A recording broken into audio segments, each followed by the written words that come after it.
Well, welcome everybody. It's really lovely to have you here with us in Hawaii, even though it's virtual.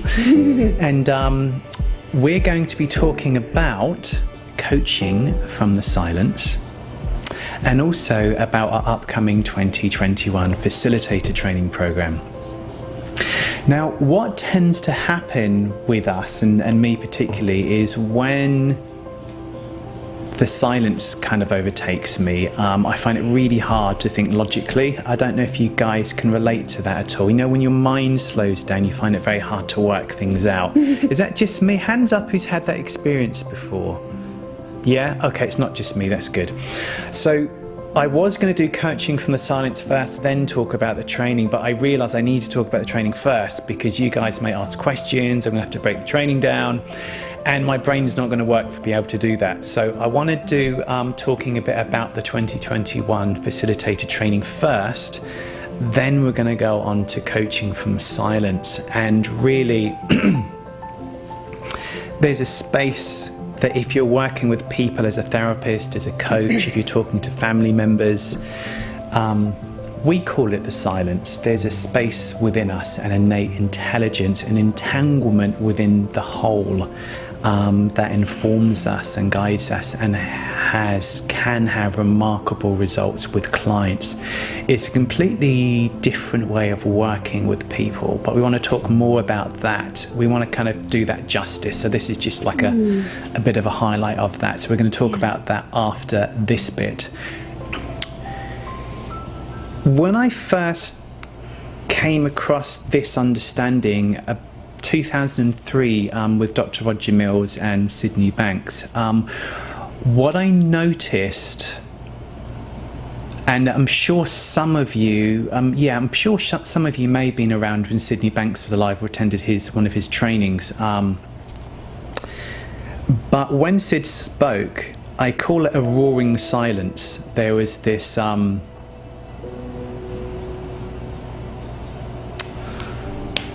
this great nothingness, is that it didn't make any sense in your mind, but you just kind of like settled down and the words were just kind of like washing over you, and then something shifted. There was an experience.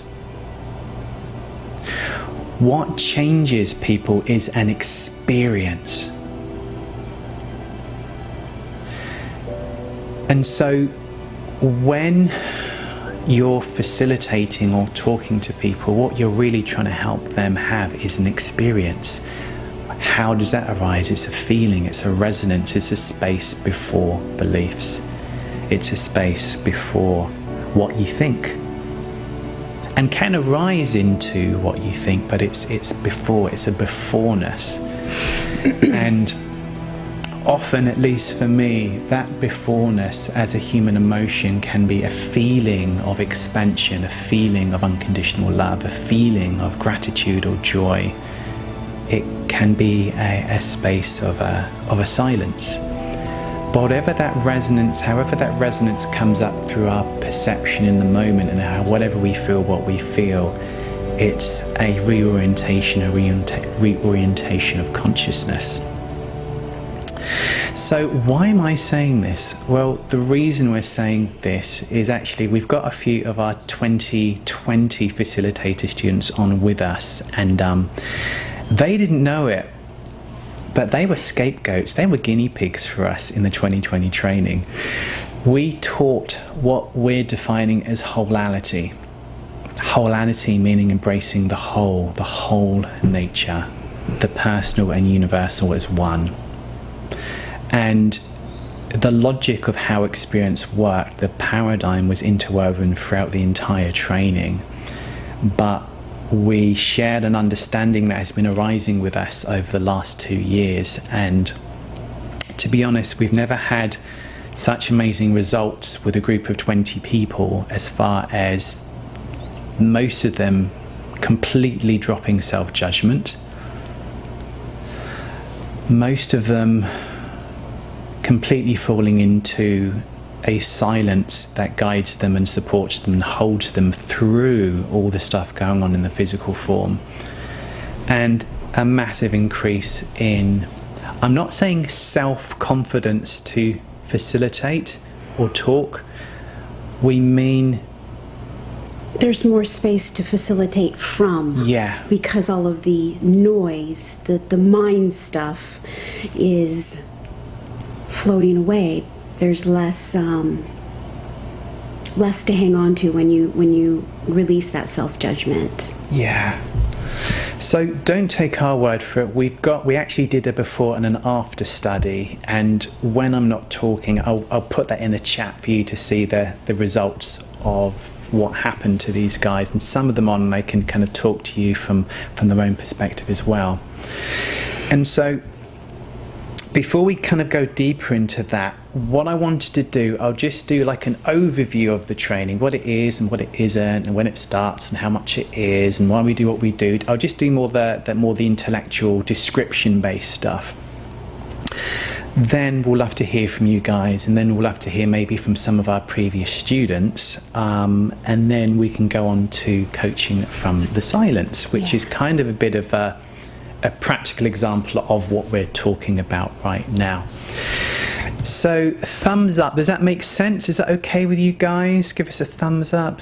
Cool. Beautiful. Thank you so much. Oh, I feel so much love when I look at you guys. Okay, so what we've done, because of COVID, the training was actually a lot more expensive monetarily than it was, but we've been kind of communicating with some of our students and seeing what's going on in the world and what's happening, you know, with lockdowns and stuff. So we've reduced the price to about the lowest we can to make it viable for us to run it. We've also reduced the time from 9 months to 6 months. But we've kept the hours. Yeah. We've kept as many hours as was in the 9 months, and as many mentoring sessions as was in the 9 months. So in a nutshell, what it is, there is 6 weekend trainings, and these are 2 to 3 days long. And with the 6 weekend trainings, there's monthly webinars every month. And there is monthly mentoring. Actually, there's more than one mentoring a month, because you actually get 8 sessions and it lasts 6 months long. So 2 of those sessions can be with our daughter Sinclair, who does all the web design and the Instagram stuff, but we'll talk about the businessy stuff in a minute. So what happens is, I'm just going to actually do a screen share so I can show you guys this. This is the certification page. So first thing is if the whole COVID thing is taken care, when the whole COVID thing is taken care of, you are welcome to join us in August for the Facilitator training here in Hawaii. We're going to take you to see giant sea turtles, up to the volcano, to the beautiful sun-kissed beaches, to the mountains. We've got like, how many? 10 climate zones here? 11. There's 11 climate zones. So the picture on the right is Waipio Valley, and that is a sacred space, and the energy there is palpable. It's just amazing. That's where the Valley of the Kings, the first people that inhabited this island, lived. Yeah, and there's still lots of history there as far as archaeological history.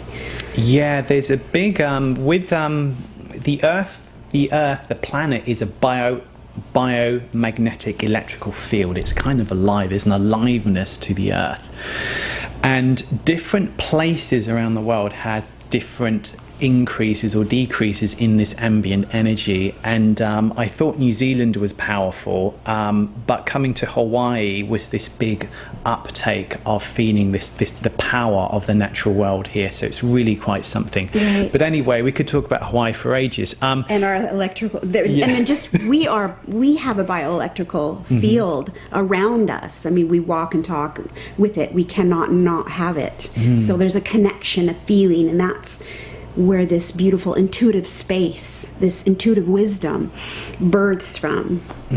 Beautiful. So anyway, if you can't attend live in August, you're welcome to just live stream in, which I'm guessing most people will do.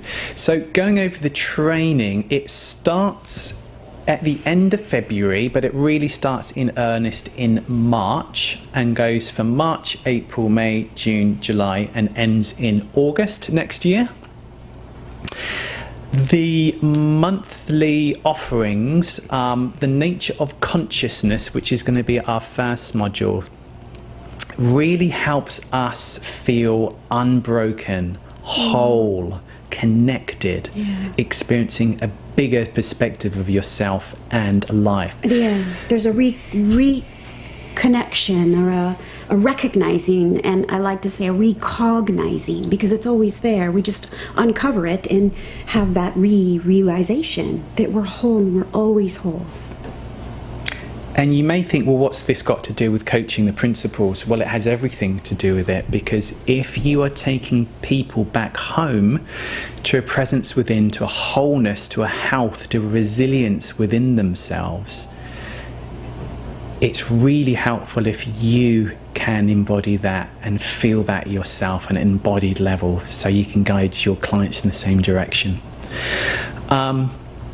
Module 2, the next month, in Nature Experience, we really look into the single nature of how all experience works from the inside out, how thought in the moment or perception is the creator of experience.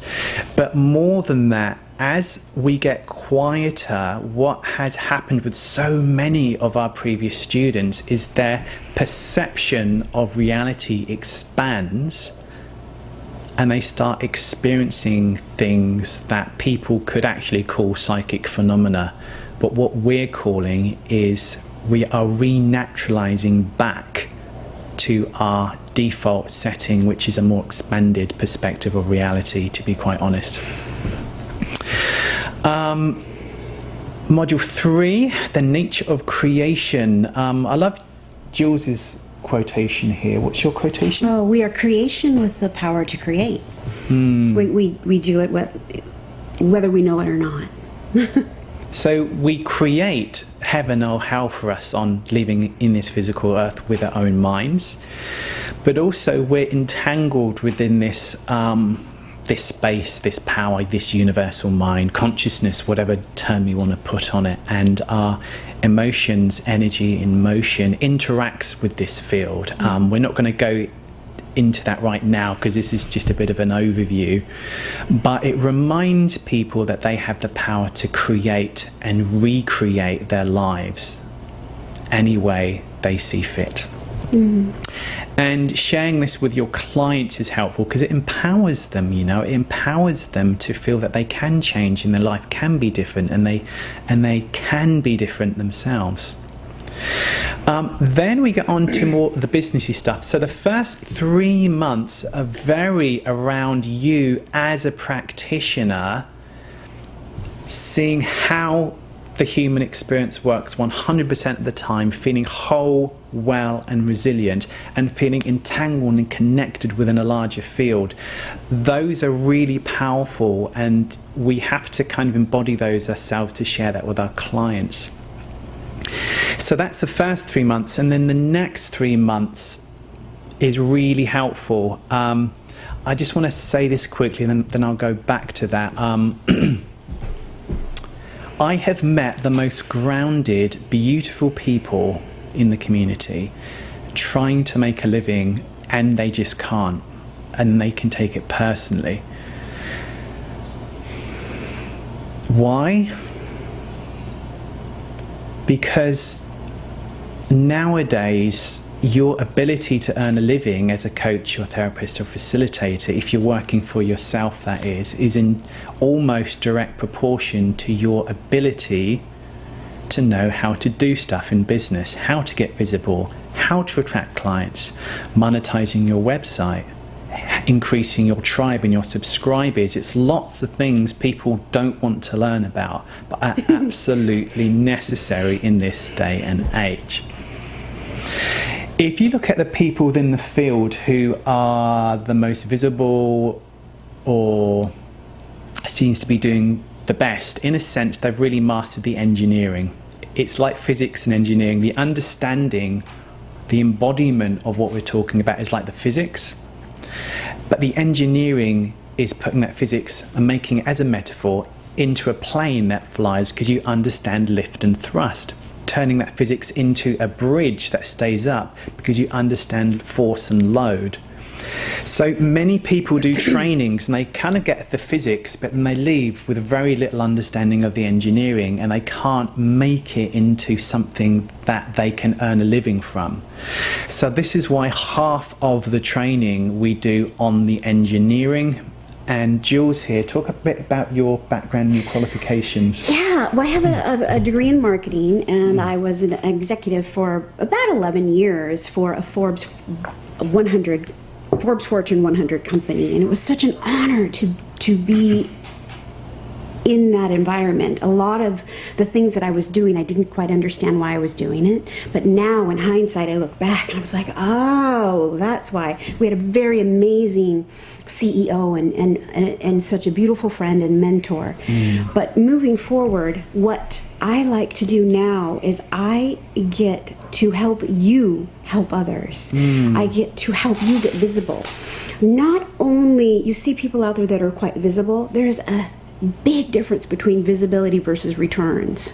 So I take this visibility and streamline it so there is a very visible return, meaning monetize your company.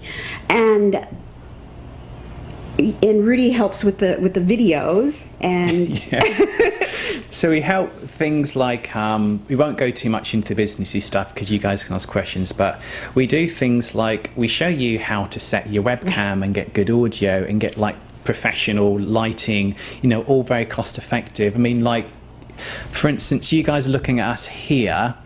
If I change the webcam, there you go. So that's what it would look like if we're using the computer webcam. Can you guys see the difference there? Put your thumbs up if you can see that, yeah? Okay, cool.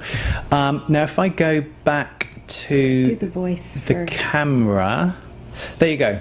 So we teach people how to do stuff like this. Also, I'm hoping I'm not going to mess this up. I know. Just give it a go. Built-in microphone.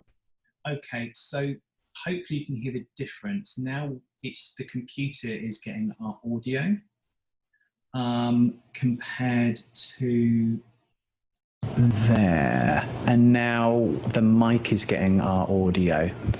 Could you thumbs up if you can hear the difference there? Yeah? Okay, good. Okay. We teach students like how to do this stuff. We teach them how to record welcome videos, how to upload, use YouTube, put it on Vimeo, get visible, integrate their site into their media, like how to set up a business Facebook page, how to monetize your site. And the difference between groups, pages, all of the social media, make sure that they're linked and streamlined. But prior to that, we open up, or we invite you back into yourselves to open up this beautiful creative space to move forward from. It's in you. It's not something that we teach you. We redirect you back to yourself. And from there, the potential is just infinite. Yes, we're not telling you, like we talk about branding and how to grow your subscription list and grow your tribe, but we don't tell you how you should do it. We give you the engineering and then we guide you to the essence within you doing it. It's very different because you have to brand yourself and market yourself with your visuals in a way that really feel right for you, that's authentic to you. So it's almost like we don't tell you how to facilitate, we don't tell you what you should do with your marketing or tell you what you should do with your website. What we do is we give you the engineering as information, then we help guide you through what feels right for you. So it's very unique to you. Right, yeah. And then, this is taking a bit longer than I thought. I'll keep going. So we do loads of modules on business development, and we work with you in your business throughout the entire 6 months as well, because it can just take a while to get there.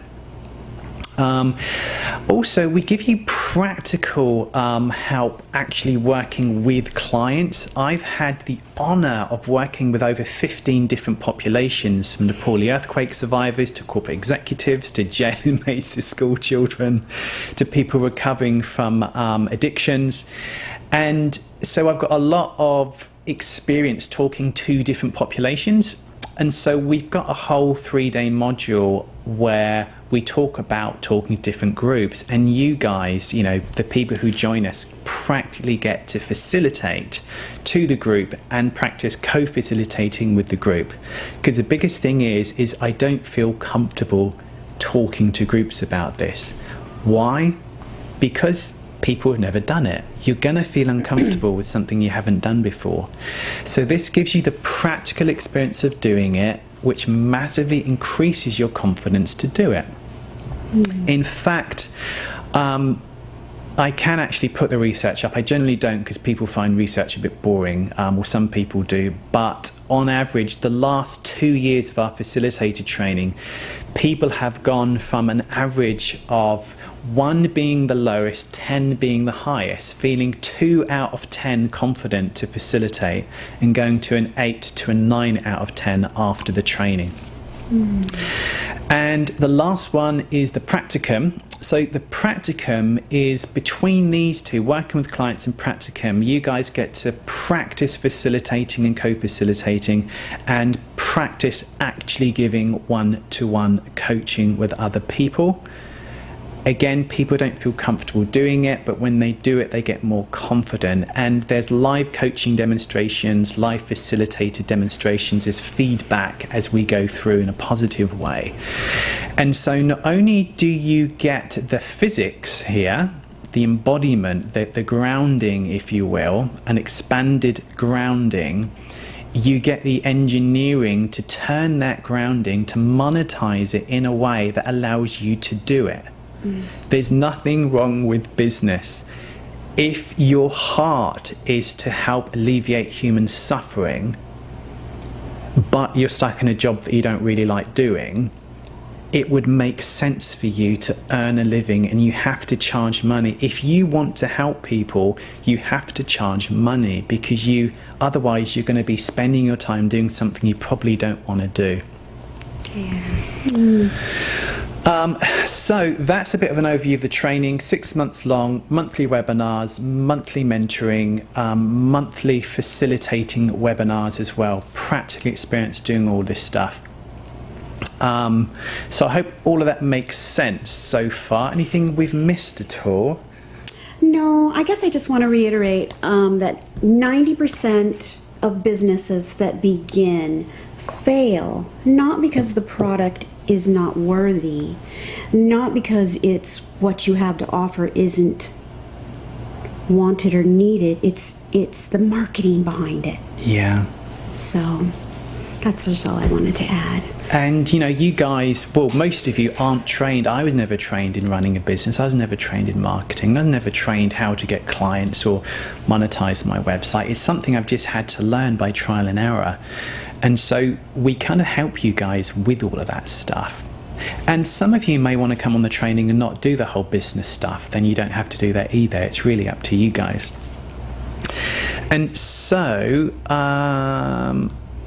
how are you guys doing? I wanted to go to some of our students, but before then, have you guys got any questions specifically about what we have covered so far?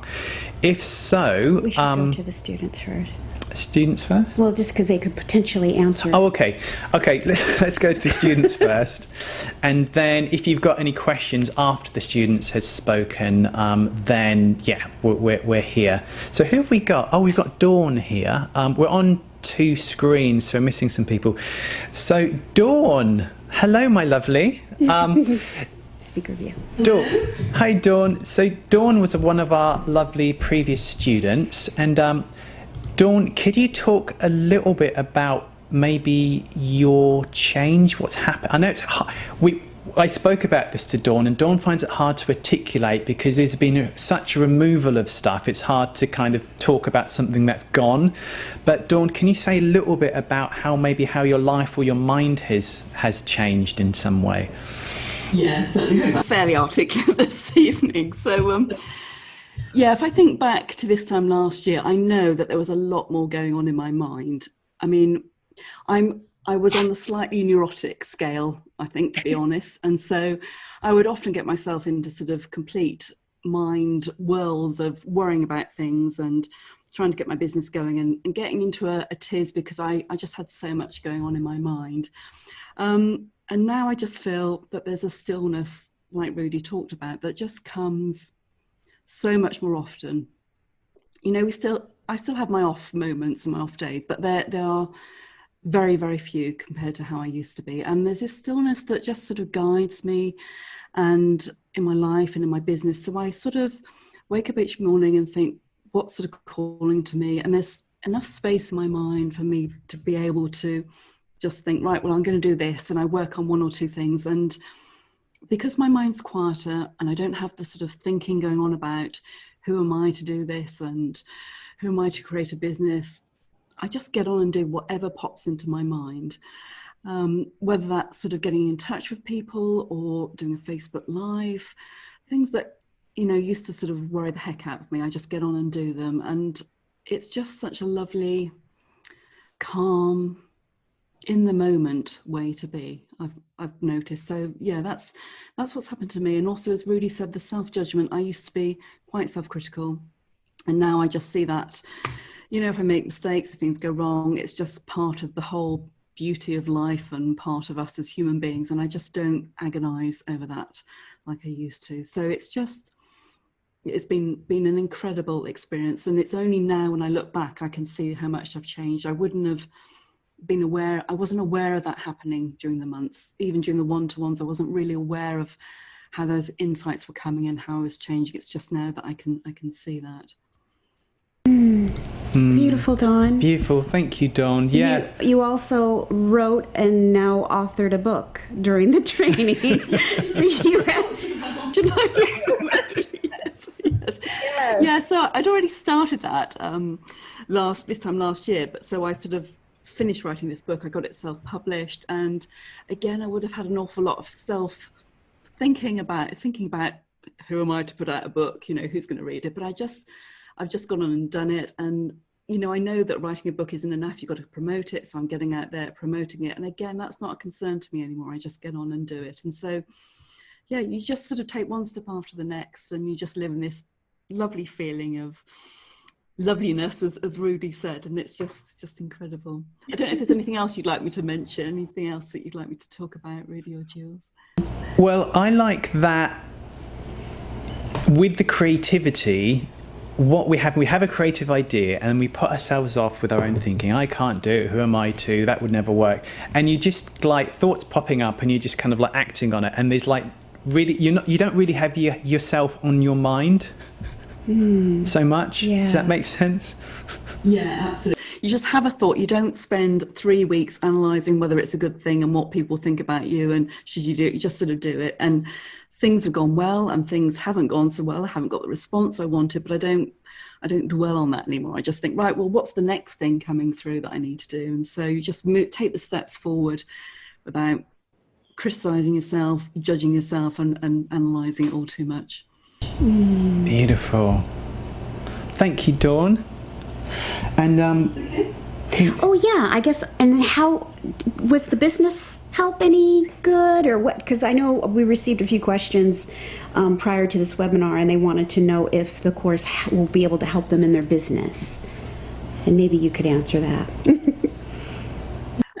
It definitely, I'm just sort of trying to put in a nutshell what happened. I had quite a lot of things set up before I started, but I think certainly the one-to-ones with Jules and the marketing, it sort of it clarified what I needed to do, because there was an awful lot of things that I felt I should be doing, and I got myself into a muddle thinking, what should I concentrate on? So that was really, really helpful, having the ideas to bounce off with Jules and having the guidance of what I should be doing. And also I have learned a lot about how it all fits together, because there are so many different marketing things that you could be doing, but how do you integrate them all?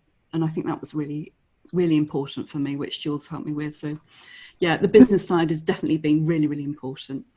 Yeah, it was really nice. Are we muted, or can you hear us? Like, Yeah. It was really nice working with you, and I love that. It's an honor. I get excited. I know, I get really excited, but it's such an honor to be using my marketing, because I left marketing, because I wanted to do something on the other side of the spectrum, which was nursing. But now I get to go back to marketing and help others help others. Yeah. So that is huge. And so it's just a big part. It's a big part of my heart. So it's an honor. Thank you, Beth. Or excuse me, thank you, Dawn. One more thing. I think for me, what drew me to the training in the first place was that, and I agree totally really with what you're saying, that there are so many people out there who want to share this, and it's really important that we share this because people need it. But if they haven't got the business skills, they're just lost. No one's gonna hear those messages. So you've got to have both sides together. You really have. Otherwise, you're just going to get lost in the sea of the marketing world, and that would be such a shame. Yeah, definitely. Thanks, Dawn. Beautiful. Thank you, Dawn. And we've actually got Beth here with us as well. Beth was on the 2019. 2019, we didn't share anywhere near as much as the business stuff as we do this year. And the 2020. But Beth, I don't know. I didn't know you were going to pop in. It's lovely to see you. But as you're here, is there anything you want to say about anything? I haven't got a question really. Like, how is it for you? Where do I start? I always wanted to work with you, because when I first came across this understanding, it was your teachings that made the most sense. And so when you set the training up, I think I was the very first person to sign up. That's right. It goes beyond words, but I think what always attracted me to your teaching was they're very, very practical. You always focused on the implication of the teaching, because we can sit in a lovely space, but if we can't do anything with that, if we can't impact people, how useful is that? So there was something really crucial for me about what are the implications of this and how do you bring it into real life? And I think the single biggest takeaway was your teaching embodies it. It's not like learning something. We've all been on trainings, and you get techniques and tools, and you have a manual which you put away and never look at again. Your teaching, you manage to embody it so that you actually know this. You know this on a very profound level.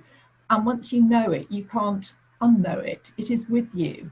And that's why it's transformational. And then it filters out into absolutely every aspect of your life, because there's no separation, because it's one. So whether you're using that through the focus of your business world, or your family, or relationships, or it's absolutely everything. And transformational can sometimes sound like you become something you're not, but it's not. It's an uncovering. It's almost like it was always there, but we didn't see it. And one of the metaphors I use with people I work with, it's a bit like someone caught in the woods, and they're just walking round and round and round, and you're just standing there saying, but the way's there.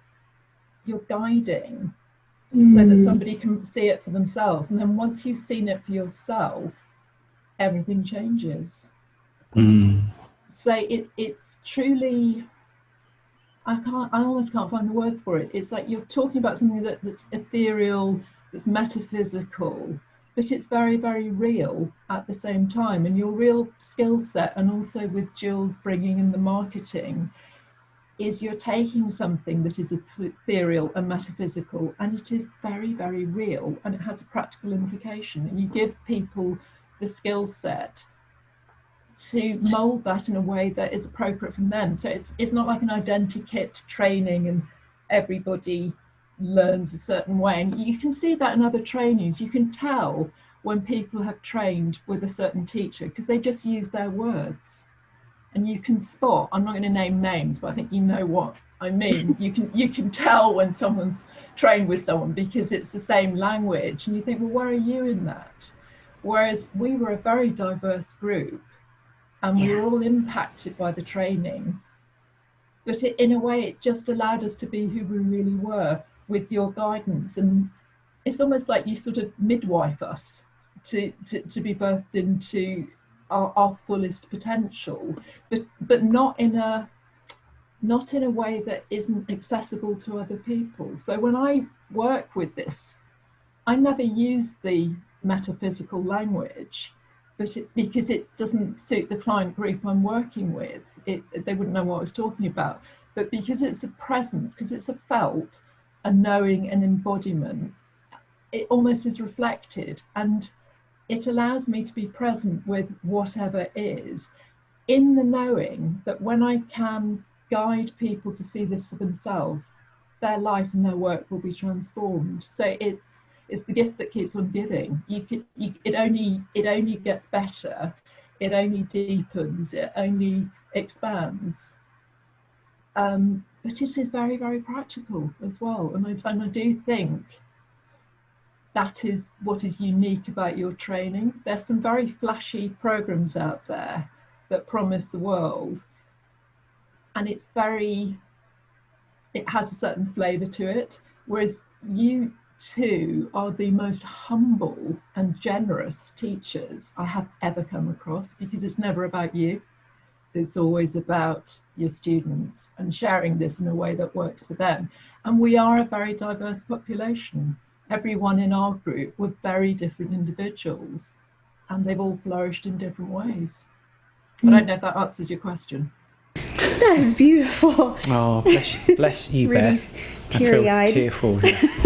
Thank you so much. Wow. I'll pay you later. No, I'm joking. The other question, how does the Nature's Mind training fit into the rhythm of this? Hands up here who knows about or have attended our Nature's Mind training. And I need to say something also. Even if you haven't attended the Nature's Mind and you saw some of our free webinars that is all encompassing, and we talk about the whole self, the whole nature, and our book Wholeality, that is basically what Nature's Mind is, and that's how we're moving forward into. Yeah, keep going. Oh, into this training for next year. So here is a link to our book that is coming out in February, called Wholeality. And what it is, the Nature's Mind trainings, just briefly, it expanded not the 3 principles, because there's nothing that they aren't, obviously, but the teaching of the 3 principles, we expanded it, because there's lots of seemingly separate things like law of attraction and non-duality and the metaphysical and the science of consciousness, and they all are seemingly kind of separate and different, or they don't really mix with the principles. So what we did is, we don't mix modalities, we embrace the essence of all of them. That's very different. Yeah, that's what we did on our last year's course. Yeah. Or the 2020. And so that's why we called it Wholeality, embracing the whole, whereby there is an embracement. People feel... Well, to be honest, people feel like, well, if I talk about hypnosis, then I'm doing it wrong. If I meditate, I'm doing it wrong. If I follow the law of attraction, then there's this judgment in the 3 principles community of people who look slightly outside the 3 principles house. And what we do is we embrace the whole, because the essence of the whole. Yeah, there isn't anything that it isn't. So, for instance, we had a student who's an intuitive, she worked intuitively with people. And, for instance, she had a one-to-one with Jules. You gave her a one-to-one. Mm-hmm. And right after, Jules had to talk to a board of people, like a law. It was like, I won't go into details, but there's a whole bunch of lawyers and professionals.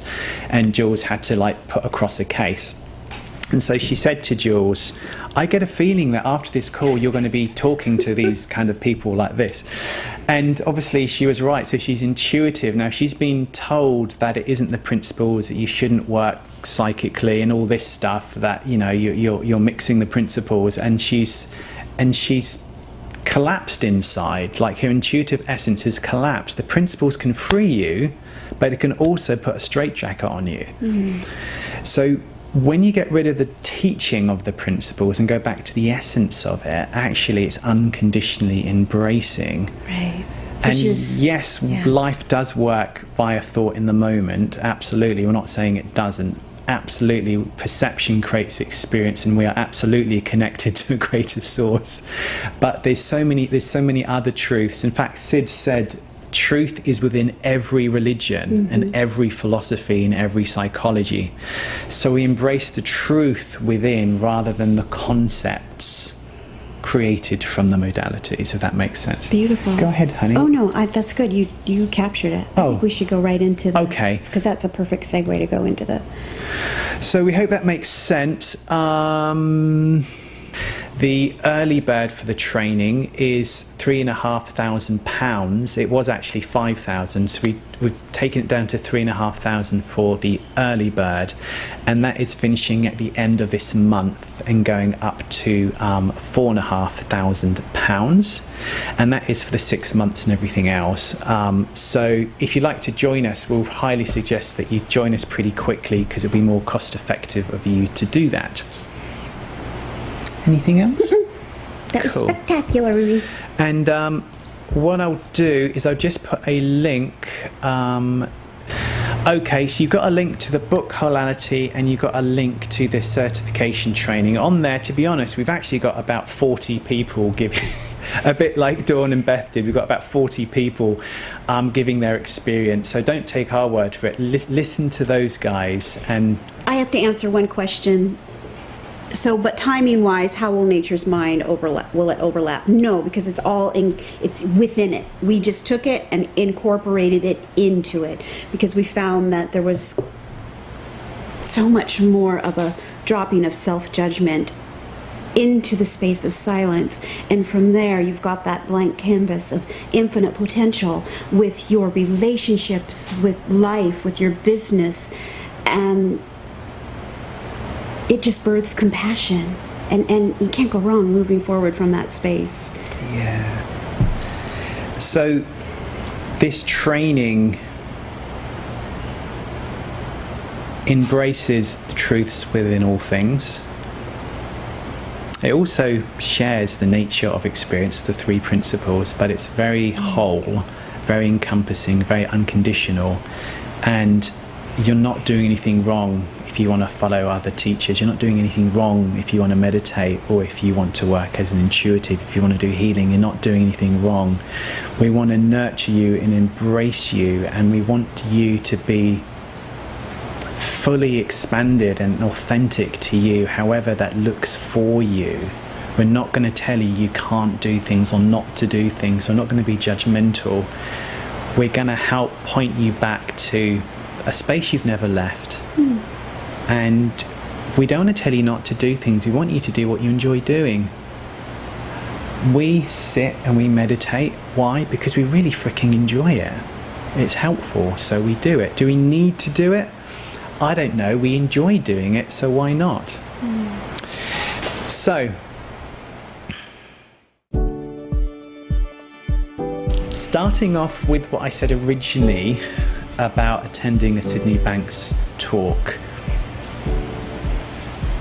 Sid was an anomaly to me, because at the time I was working as I taught hypnotherapy, I ran Qigong classes, I taught people mindfulness meditation, I was doing healing, so I had a lot of energetic sensitivity, if you want to put it that way. And when I met Sydney Banks, I couldn't sense him, which is interesting. He's a bit like a null field.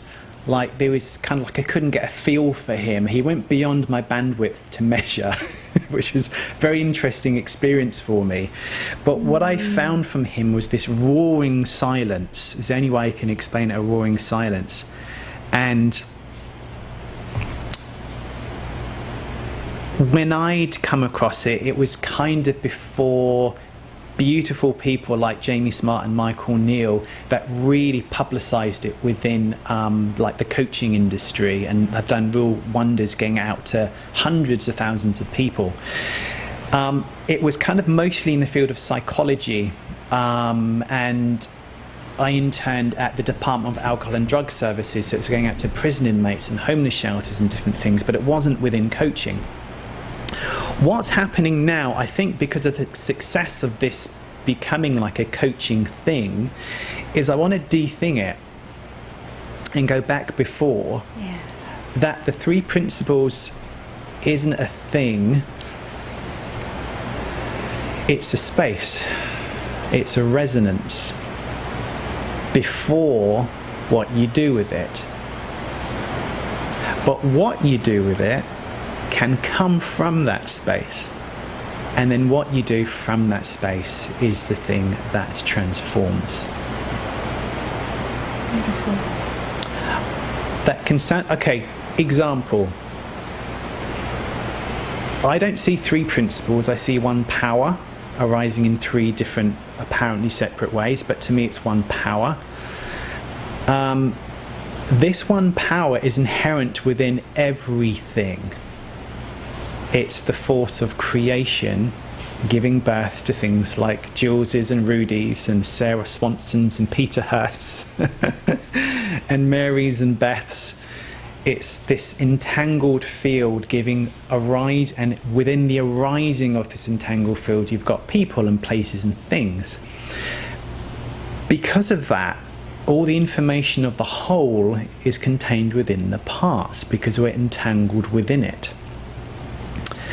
And so when I met Jules had never come across the principles, never picked up a book on coaching or psychology or Krishnamurti, nothing spiritual.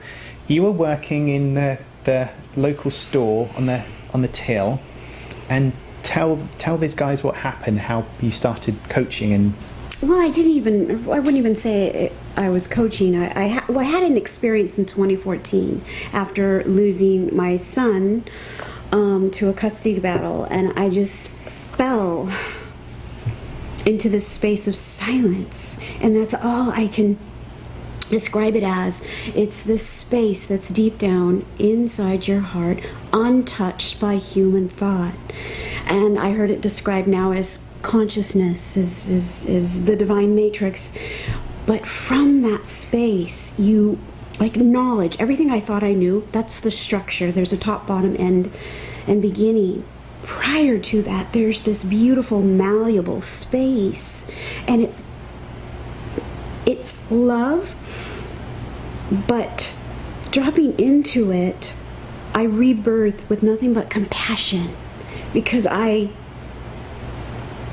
was moving across the plane of this earth with the form of knowledge, everything in the form, and some of that, what I thought I believed to be true, was quite painful. So letting that go, dropping into this canvas, this blank canvas of infinite potential, I could see, I had a unique perception within consciousness, and I could see other people, and I saw myself in them. And so I was just working in the store, in this little tiny country store, Papaloa, Hawaii. It's a little village. And people would come in and they were hurting. They were in pain. And I could feel it. And I just began speaking from that silence. And and I didn't remember what I said. I hadn't planned it. I don't think I could ever repeat it, but it came out. And that is the space that you and I share, each and every one of you. It's that intuitive essence that's always there. But when we're up here in the form, knowledge, if you will, knowledge is just consciousness in the form. When we release the knowledge, we drop back into the space and move forward. And you cannot not connect with people from that space, because that's what we're birthed from, that intuitive essence. And then I met Rudy, and I just was being me. And he decided to get my story on film, and I didn't realize at that point how many people out there are feeling hurt, lost, and alone. And that just made me want to just do what we're doing. And I was so scared. I mean, even though I was doing it, coaching, if you will, or speaking from the silence, Rudy put me up on the website, and I just became petrified because I thought I couldn't do that. But we can, because we're birthed from this silence. And I call them closet watchers. There's a lot of people that write to me, and they're too scared to come on these webinars, and they're too scared to come on the courses. They're home, and and they watch these recordings, and they have their shades shut, and they're hurting, and the only thing that they have are these videos. So that's who I'm speaking to, each and every one of you. We are not different. We are all the same, and we come from this beautiful silence from within. Nobody is any different. Nobody is any higher or lower. We are all birthed from this beautiful silence. I like to speak of this word. It's an ancient word. It's called Ananda. Ananda means great contentment to me, because the long A, and it's translated as bliss, and it could be translated as contentment. But the long A in Ananda means great.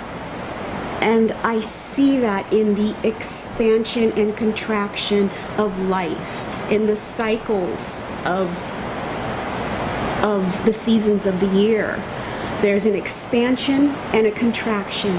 There's perceiving something that could be painful, but then there's that comfort. And we can't always live in the comfort.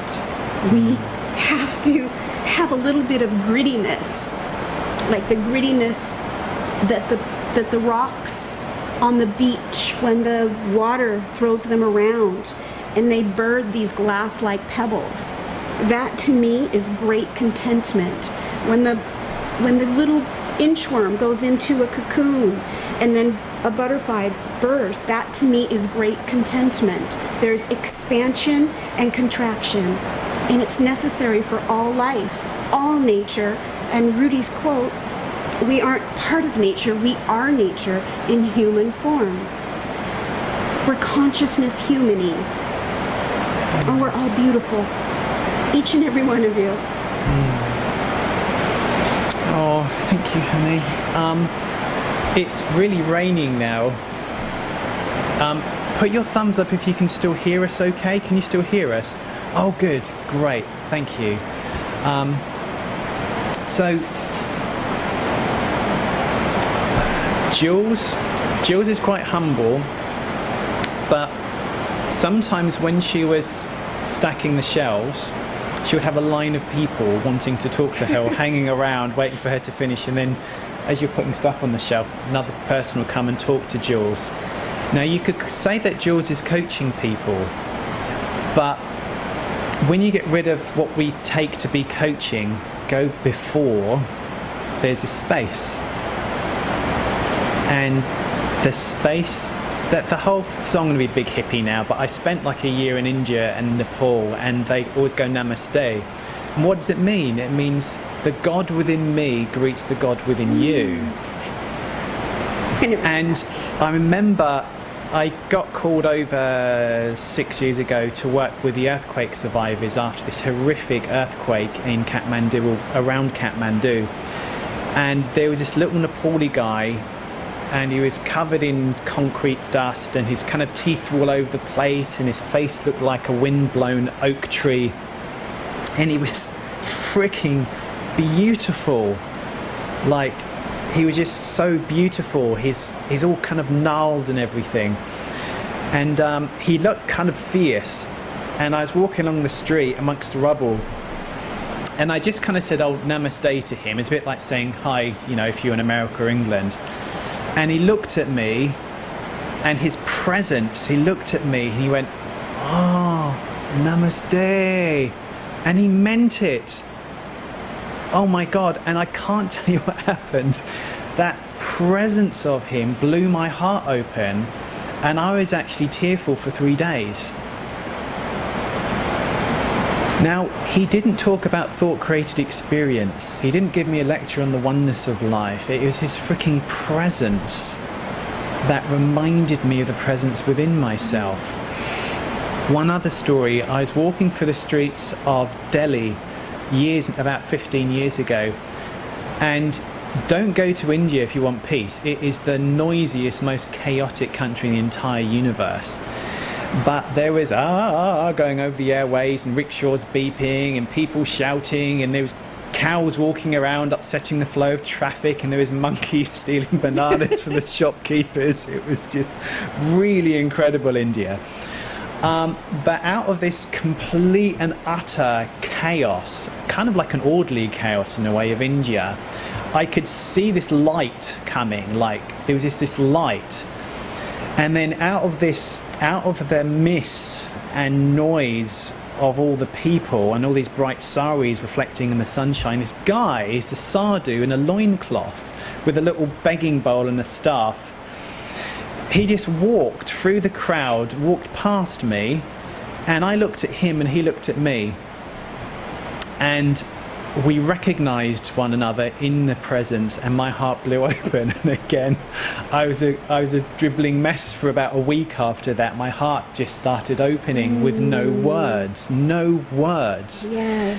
I actually went to different places in my seeking days back like 25 years ago, and I didn't meet a genuine sadhu. Not one person was genuine, but he was the bee's knees, because there was a feeling, there was a presence, a non-verbal communication. So when we share the understanding, it's the presence. Another word for that, the non-phonetic communication, is resonate. You've heard resonate, but I'm going to tell you a little bit more into that. The Latin term for resonate is resonatia, and it means to echo. So we echo to and fro. There's the likeness echoes with the likeness. We see this beautiful divine in each other's smile, in each other's cries, in each other's happiness, laughter, sadness. That's the resonatia, the echoing. Yeah. I interrupted you, Rudy. Beautiful. It's a space. It's a space within, and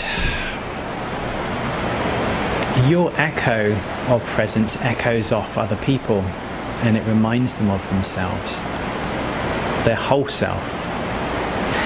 Now, this can sound very, namaste in India and sadhus, and it can sound really like out there or new agey. But like Beth said, it's very practical. You know, we run a 6-figure income business. Like, we've just released a book on Amazon that got in the top 20 top 20 like upcoming books or something. So we're not talking about magical thinking and sitting on the sofa and imagining it and all the world's wonderful with poppies. We've worked every weekend for 6 months on a new business. Like I've learned, we're having to learn things and create. We're learning engineering. It's very practical.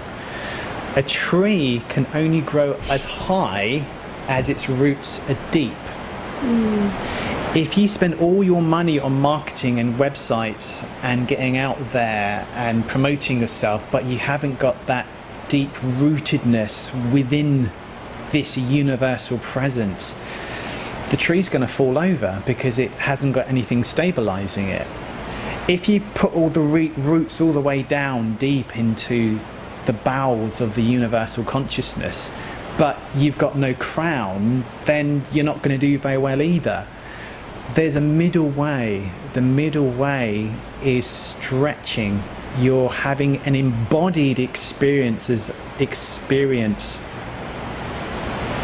of this one non-personal power, an embodied experience of seeing where your experience is coming from in the moment, which takes a huge amount of misunderstanding off your mind. But you're then also being able to articulate that in a way that you can put into a form that helps other people. Now, when I co-created the 3principlesmovies.com website, I don't know, over 10 years ago with my ex-partner at the time, that came from an inspiration, and we both did like 2 years voluntary work to put it into the form, and that has reached like 1.5 million people now. Now, it was an inspiration, but I had to learn video editing, I had to learn how to create websites, I need to learn how to film, I had to learn all the engineering to birth the idea into a form. So I guess what we're saying is, if you want to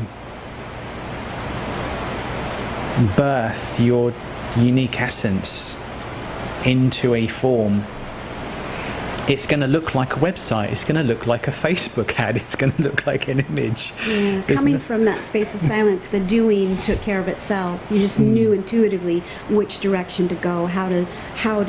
It went from actually paint by numbers to a blank canvas and an infinite amount of colors, infinite potential. That's coming from the space of silence. And when we come from knowledge, and knowledge is great, but from knowledge and learning from and acting from that space, I see that as paint by numbers.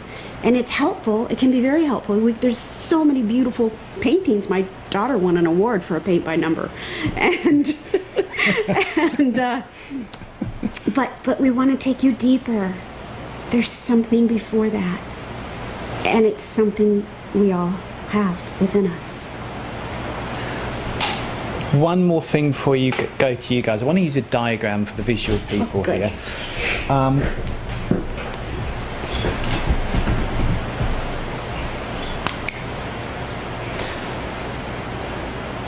The understanding, we can call it 3 principles, we can call it nature of experience, you can call it whatever you want to call it. I'm just going to call it the understanding.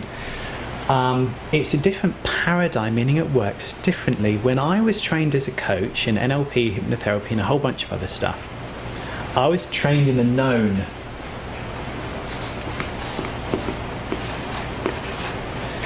If I had someone come to me with fear of flying, I had a fear of flying hypnotic script to use on them. If I had someone with anxiety, I had a whole bunch of NLP visualizations and anchors to use with them. When I was talking to people, if they were talking, I don't know if you can look at my eyes, but when they were talking, if they were kind of doing this a lot, or they were doing that a lot, I could tell if they were a visual or a kinesthetic modality, how they experience. So I had a lot on my mind. I was in the known. Now, there's nothing wrong with the known. We need to know stuff to do what we do.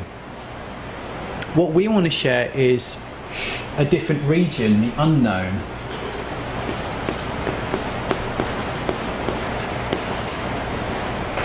And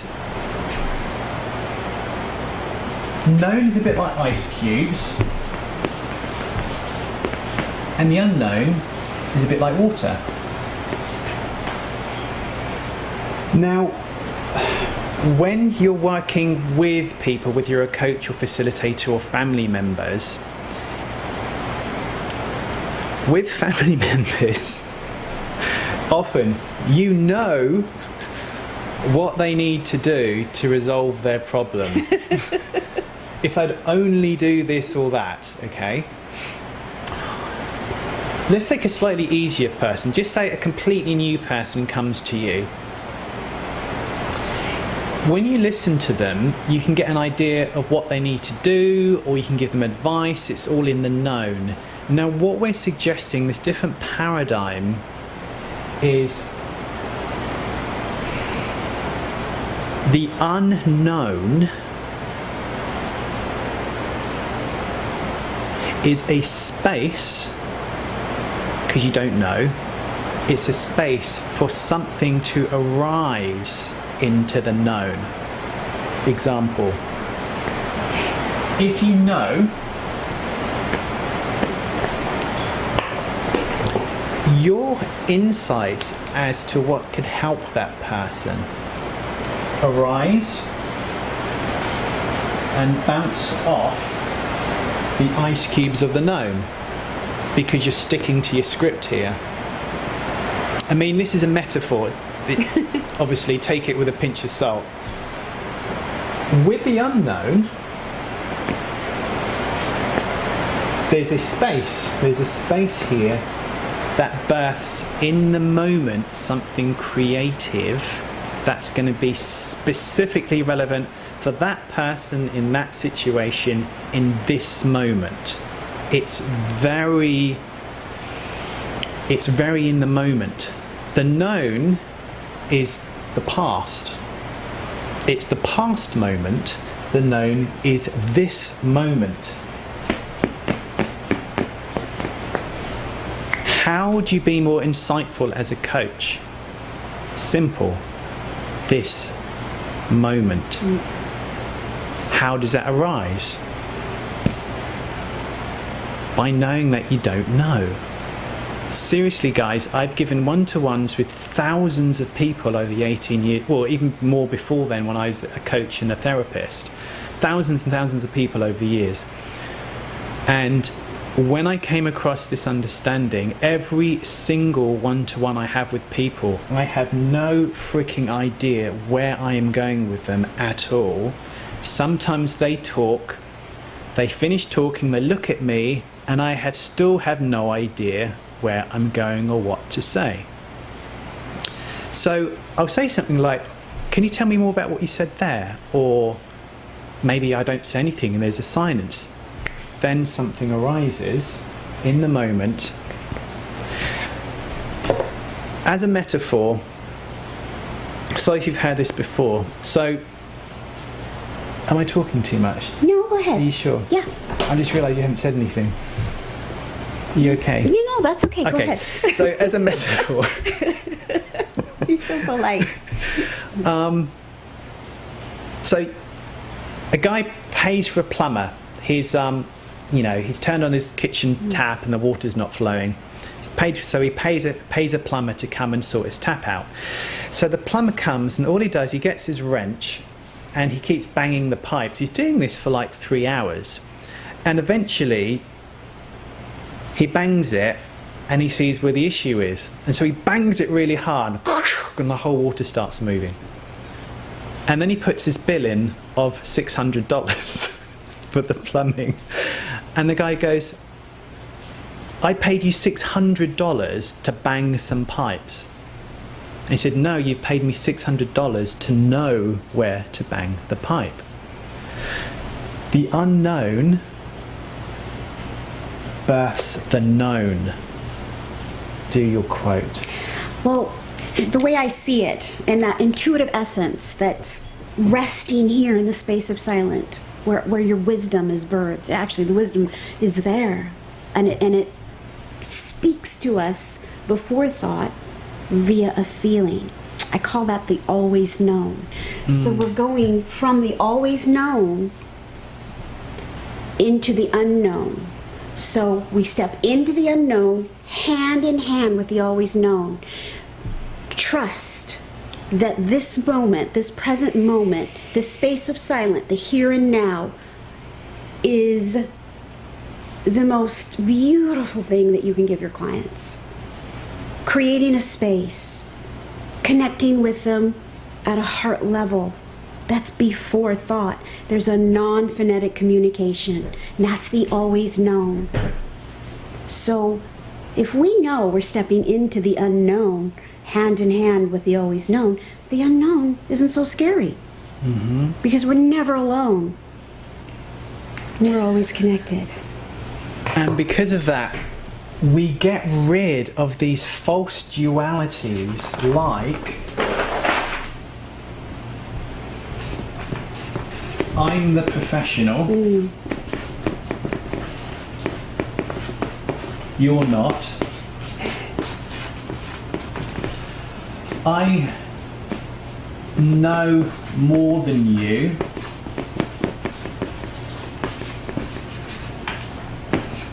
You don't. The known creates hierarchies of, I'm going to stand up, it's not going to work on a webcam. So I'm kind of, you can kind of talk to people like this, like, okay, I'm a professional, how can I help you? Compared to just having a chat. Yeah. It's a very different paradigm. When you get rid of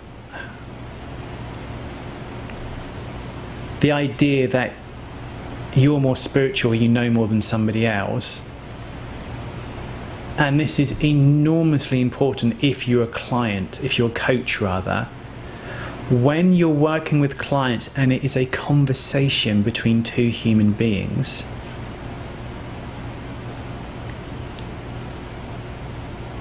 like there's a chap on, I don't embarrass him, Dr. Chohan here. So Dr. Chohan, he came on one of my retreats years ago, and the presence of this man is mind-blowing. And I was facilitating at the front, being the facilitator, but he was sitting there quietly and humbly in the audience, and he had a much deeper presence than I did. But you'd never know that about this man, and I don't want to go there because he probably doesn't like me saying it. It's the presence. Like, when we get rid of hierarchies of professional and client, and you know more and they don't know more, when you're working with students in our sameness, in our commonality, when you really listen to people without having yourself on your mind, it's what shows up. For me, what shows up is an unconditional embracement. It's love, it's commonality, it's connection, it's our sameness, it's our commonality. When you just give up trying to be special or trying to be better than, and really realize that you're just the same as everybody else, no better, no worse, no less or more spiritual. And I don't give a crap how long you've been around the three principles either. When there's the sameness, there's rapport with your client, and when there's rapport, there's more likely to have transformation. When my daughter was in her accident, her fatal accident a few years back, she was kind of the caretaker and looked after, you name it, everybody. And she created this little event. They were going to travel 200 miles and go see a concert, and she made sure that the older kids took care of the younger kids, and they all set off.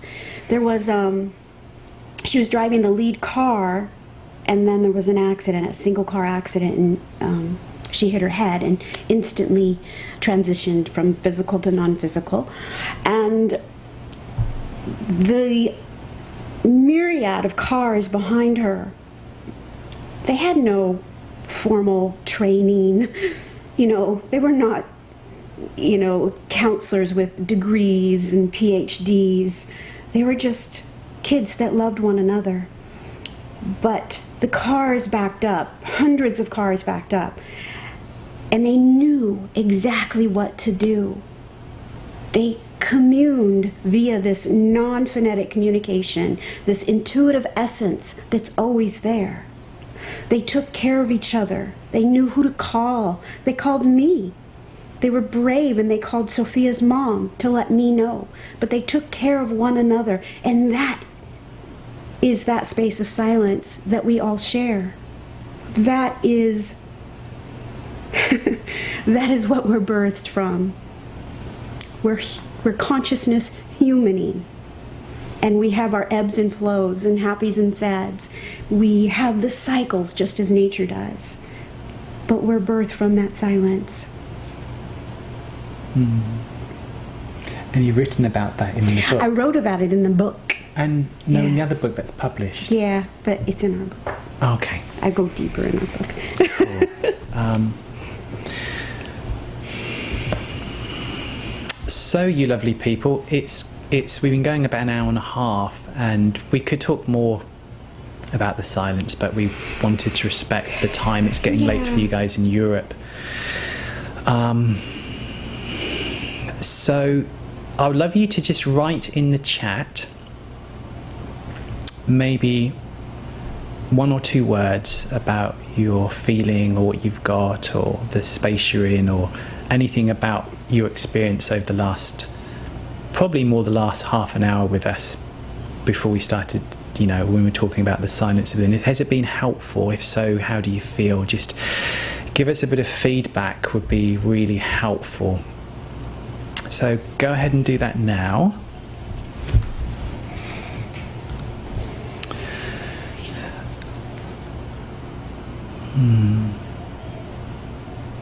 Oh,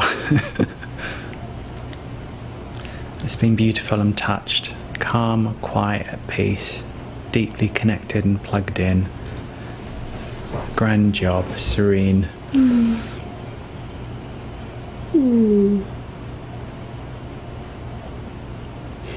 So peaceful and amazing. So coaching from silence.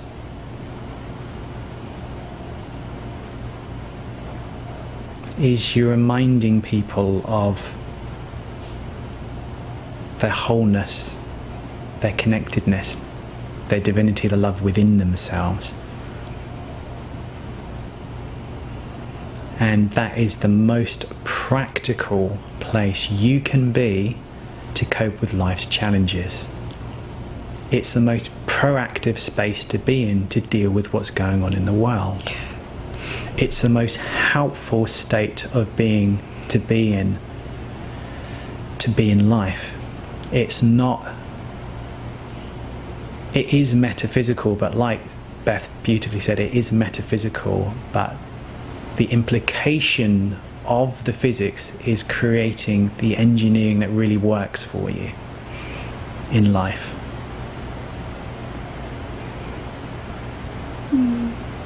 Peaceful and excited, thanks for sharing. Just being, deep connection. Yeah, thanks guys. So we hope this has been helpful. If there's enough interest, we can do like a whole series of coaching or teaching from silence, because we've literally just scratched the surface, and we can do live demonstrations and a whole bunch of other stuff, but we haven't really got time to do that right now. There you go.